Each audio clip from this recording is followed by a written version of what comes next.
OG back in action. Game 1 looked like Brame had a little bit of a fighting chance. Game 2, not a chance. Not a chance. Also thanks to the person that we're talking to right now, Ceb, with us. Ceb, you know this Dota thing. First of all, actually, how are you? I'm good. Thank you very much. What about you? Good here too. And we know this Dota thing, you know, it's worked out pretty well for you. We know you can do it. You've done it. You won TI twice. When's your singing career really kicking off? My singing career? I have seen your Instagram, Ceb. Oh God. Yep.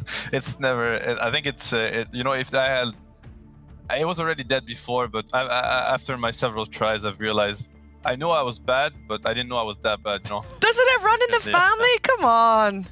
I mean, yeah. Maybe everything just went to my sister. You know, I've realized like I've put a lot of resources into Dota. There's not much left for anything besides Dota, unfortunately, for now, at least. Hey, fortunately for us, we enjoyed that series a lot. How is it playing with Anna again? What can I say? It's like it's a blessing. You know, it's like meeting when you've missed somebody a lot on a human level, but also in Dota. It's just like being it's a get out of jail kind of card, or like you could look at it this way, or you could look at it as being able to really enjoy yourself while playing. Again, I don't know. It really is like being reborn, honestly. So a lot of Dota is about objectives, and I was just wondering if there's anyone else in the world that you trust more to completely ignore the objectives and dive tier 4s with you than Anna. I mean, honestly, I know how it looks. Of course, sometimes it's not efficient, but at the same time, it's kind of like making a statement in the game too. I don't think it's totally bad Dota-wise. You know, we also do it for Dota reasons. We don't only do it. Of course, sometimes we get carried away, but the reason why we do it at first is not like, oh, let's taunt them. You know, we actually respect our opponents a lot, every opponent that we play against, and we first do it for Dota reasons. But you know, while we were doing it this game, I was telling myself like the glyph is buffed, the fountain is buffed. I'm like, it must have been so easy before compared to now. Like, there's so much you need to keep track of. Yeah, and I guess it helps us also practice the, you know, like the very tense situations. How do you practice, by the way? Because I feel like whenever I watch you guys have like I think you guys have the best understanding of like how to take team fights, how to win team fights, like what is the objective in a team fight. I was watching that Tidehunter game. You guys were just like, I felt like you guys were making that game so hard for Skylark. How do you guys practice that? Because I feel like, you know, like teams, you can practice laning phase and you could 2v2 against each other and stuff like that. How do you guys practice that aspect of the game that I feel like you guys are so good at?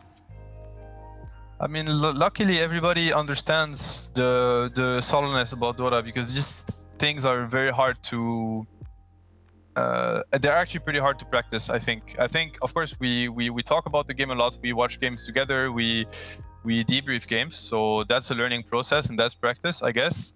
But you kind of have to rely on individuals to understand what matters, or when an information is communicated in the game. So if I'm gonna tell my team as a Tide player, I probably have a good read on how to mess with the Tide. I'm just gonna let them know what I think we should do in order to mess with them. Hopefully they understand that this is a very high value information. You know, it's not like talking about a rune or something. You know what I mean? Like, this is a game winning information. But then you just need people to have a good enough understanding of the game to understand that they've been giving an important key, because there's other players we've played with, and then you kind of miss that part, or you could call it like having different reads, for instance, and not understanding, like, you'd believe that this is very crucial and they don't, and then it's a mismatch. Yeah, but long way to say that I think you can't really practice it.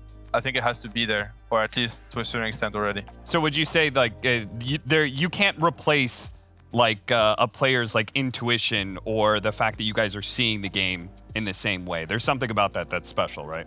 Yes, definitely. And that intuition is the result of, you know, like thousands of games, of course, right? At the end of the day, it is practice, but it's a lot of practice being put in something that become automatic and intuitive. And you can't just create it in an hour, you know what I mean? Like, it's something that has to be built over the years and over the hundreds and the thousands of games. Yeah. And with all those games behind you, you've seen a lot of patches in your career, and I'm curious what you think of this one. I think this patch is for the better. I like it. I like it better than the old one. There's still things that I dislike about the state of Dota right now. I think there's way too much farm on the map, and I think it's too easy for carry players to play the game. That's what I think. You know, I come from Dota 1, and in Dota 1, no matter the role you played, if you made like 2-3 crucial mistakes in the first 5 minutes, you could just tab out. Like, you actually never got to play the game. You had supports level 3, minute 15. Of course, that's too extreme and it's not fun. But I feel like right now there's too many, you know, forgiving things about the game. You know, a carry can like be level 3, mess up his lane completely, mess up his items, like do everything wrong, go jungle level 3, and he's top 1 net worth minute 10. And it's really hard to punish him because of how the map is right now, because he has camps literally everywhere next to him. So that part I really dislike about the game. I think it narrows, like it diminishes the gap between, you know, players that are gonna do some things really well and players that won't. I understand that it's maybe better for the show, but from a pure Dota perspective, this is something I dislike. Okay, fair enough. I appreciate your honesty. Ceb, thank you so much for taking the time to talk to us. I can't wait to see you guys play again in the future. This is a great opening series from y'all. Yeah, very welcome. Thank you for having me, and yeah, hope for some more Dota. Yeah, Dota. Definitely. Thank you so much. OG, previous season was a little disappointing in their results. They didn't even make it to the major. Did play tiebreakers, of course, as well. But they are very happy to have Ana back, and we can hear that as well in the words of N0tail. Uphill battle, and it's not going to go the way of Liquid. It is going to go the way of OG. We've had a recent roster change before our last stretch to TI, and people probably heard since we are airing this interview that it's Ana, and it's a familiar face. It's very nostalgic, of course.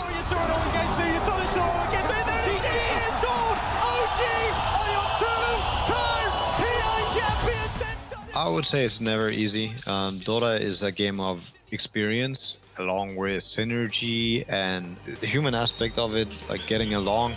Coming out from Thompson. Miracle tries to show himself, but he immediately gets pulled into the black hole. Another pull in for the vacuum and mind control. And that's it. It's never going to be the same with one person changing. For us, at least, because we had achieved the greatness and we achieved the best thing that we could achieve. We wanted to achieve the same thing again and again, making it also even harder and even better to achieve. Whenever we lose a player, I would say it's very, very hard to find that replacement, also because we spend the time and effort to get that whole team thing going. It's never easy, never fun, but always exciting and fresh breath of air once you're done with the process and you're there, and you get to the honeymoon.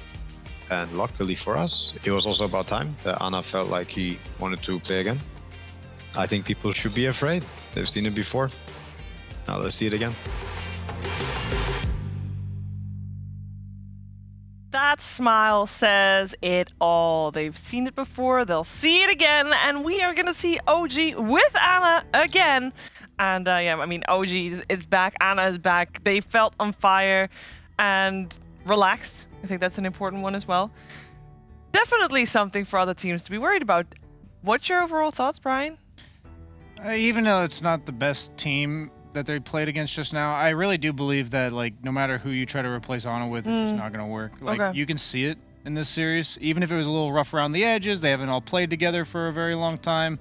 You can just see, like, they are mind melded in terms of just the way they see the game. Like, what matters to them, even when he was saying, like, what he communicates needs to be commonly understood how important each thing that is communicated is. And you can just see that they all prioritize the same thing, even if it's not clean. Something that, like OG was the first team to be able to win 2 TIs, and they did it back to back, right? There's something very special about that, and it's clear that they managed to put together a squad that was just insanely in sync when it came to their ideas of Dota. And in some ways, it doesn't say anything bad about the people who have come in and tried to replace some of the members. It's just that their ideas were so in sync that in some ways, players like Ana were irreplaceable. Yeah. So that puts a lot of pressure, I would say, on someone like Soxa. But I think he's definitely done a great job. It's the face of a stone cold killer right there. It's just like, it's fine.